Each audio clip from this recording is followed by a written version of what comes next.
تفتكر إيه اللي هيحصل لو خلّينا الفلوس هي اللي تشتغل عشاننا، بدل ما إحنا اللي بنشتغل عشانها؟ النهارده هنتكلم عن 10 قوانين، 10 قوانين أساسية ممكن تغيّر قواعد اللعبة المالية بتاعتك تمامًا. يلا بينا.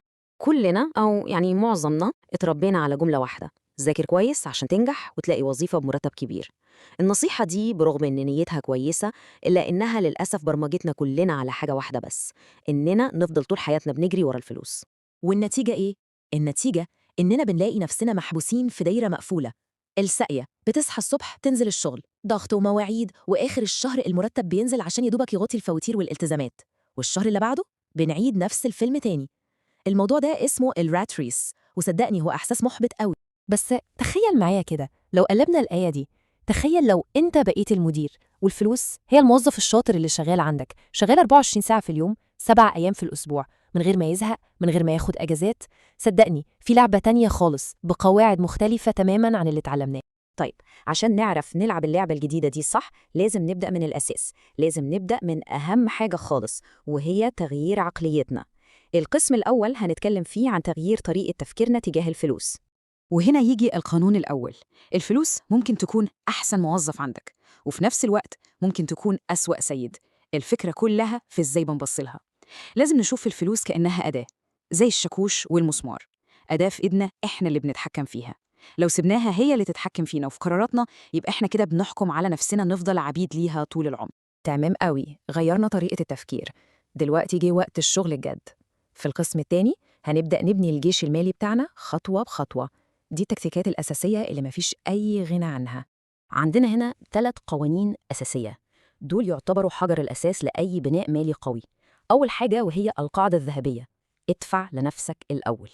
تاني حاجة درس مهم جدا، لازم تعرف الفرق بين الأصول والخصوم. وتالت حاجة، لازم تخلي فلوسك في حركة مستمرة. دول ببساطة الأعمدة اللي هتبني عليها كل حاجة بعد كده. طيب نيجي للقانون التاني أو القاعدة الذهبية. الطبيعي إن أول ما المرتب بينزل بنجري ندفع الإيجار والفواتير والأقساط، واللي يتبقى بنحاول نحوشه. المعادلة دي غلط تماماً. الصح هو العكس: أول ما الفلوس تنزل حسابك، قبل أي حاجة اخصم نسبة 10 أو 20% وحولها فوراً على حساب استثمار. لازم تدفع لنفسك الأول، أنت أولى واحد بفلوسك. ودلوقتي ركز معايا في أهم درس ممكن تتعلمه عن الفلوس: القانون التالت، الفرق بين الأصول والخصوم. بص، الموضوع بسيط جدا. الأصل هو أي حاجة بتدخل فلوس في جيبك، زي شقة بتأجرها أو أسهم بتجيب لك أرباح. أما الخصم فده أي حاجة بتطلع فلوس من جيبك، زي قسط العربية أو الموبايل الجديد اللي لسه شارينه.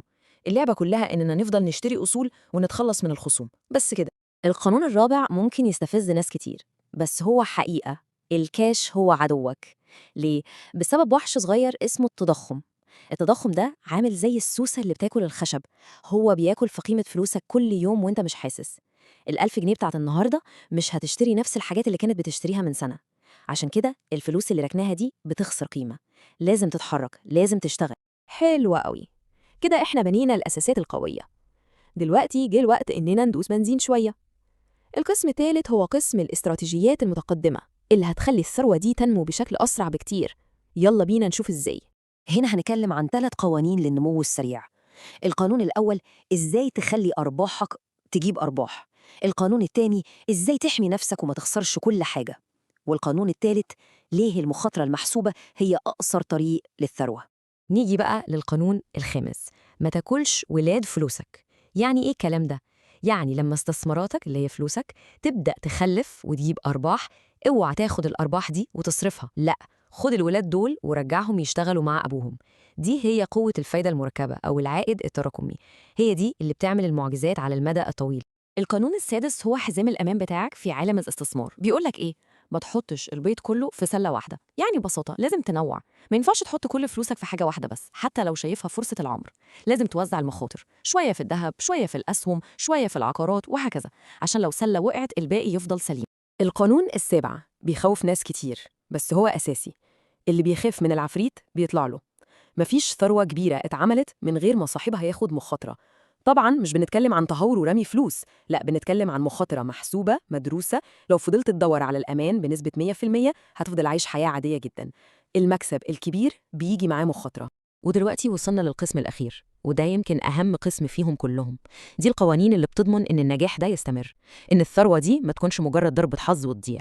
هنا بنتكلم عن اللعبة الطويلة، بنتكلم عن الماراثون مش سباق 100 متر. آخر 3 قوانين هم اللي بيفرقوا بجد. دول اللي بيخلوا الأمان المالي بتاعك دائم. أولاً، الاستثمار في أهم أصل عندك، عقلك. ثانياً، الصبر. وأخيراً، إزاي تبني أكتر من مصدر دخل. دي باختصار عادات الناس اللي وصلت بجد. القانون الثامن بسيط وواضح. أغلى حاجة تمتلكها هي دماغك. قبل ما تفكر تستثمر في بورصة أو عقار، استثمر في نفسك. خد كورس، اتعلم مهارة جديدة، اقرأ كتاب. عقلك هو اللي بيولد الأفكار، وهو اللي بيشوف الفرص. هو ده مصنع الفلوس الحقيقي. القانون التاسع، الصبر.